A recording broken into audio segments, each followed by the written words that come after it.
صباح الخير، اهلا بيكم دايما في حلقه جديده من حلقات برنامج هناء والناس. وبنجدد لكم الترحيب في كل مكان لكل المشاهدين على الفيسبوك وعلى كل اصدقائنا وعلى كل المشاهدين في قناه السلام نيوز.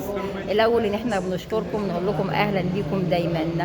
لقائنا اليوم في حلقتنا النهارده بنجدد الترحيب الخاص للسيد الرئيس عبد الفتاح السيسي لوصوله صباح امس نيودلهي الهند، حيث ان هو زار زياره تاريخيه، لان احنا بيننا وبين الهند علاقات دبلوماسيه على طيله 75 عاما. وهو راح زار الهند لانه ضيف مصر، والسيد الرئيس عبد الفتاح السيسي يعتبر الضيف الشرفي الاول لاحتفالات الهند للعيد القومي لها لحياه استقرارها واستقرار الهند منذ عام 1950. وهو قابل رئيس وزراء ناريندر مودي وقابل السيدة رئيسة الجمهورية بالاحتفالات الهند، وسوف تستمر الاحتفالات لمدة 3 أيام. وذلك بيعمل على تنمية وتطوير العلاقات بين مصر وبين الهند، لأن احنا بيننا وبين مصر وبيننا وبين الهند في علاقات اقتصادية نتذكرها في الحاجة الشعبية اللي احنا عايزين نلغيها، التوك توك، لأن التوك توك أساسي مصنع في الهند وجاي من الهند.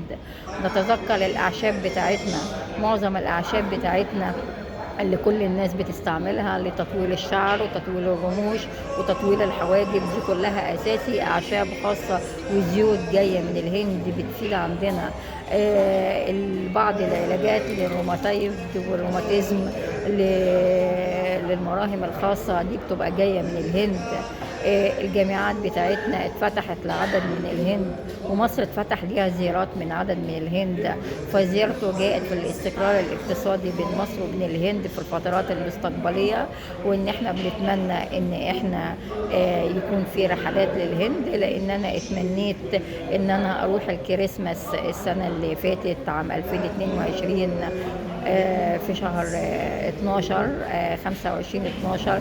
اتمنيت ان انا اروح الهند واروح مومباي، واتمنيت ان انا اعمل شغل في المدينة الثقافية اللي هناك، وايضا في نيو دلهي وفي مومباي، وايضا في المدينة الاعلامية لتصوير الافلام المعروفة هناك اللي هي بوليوود الهند. فانا بتمنى ان انا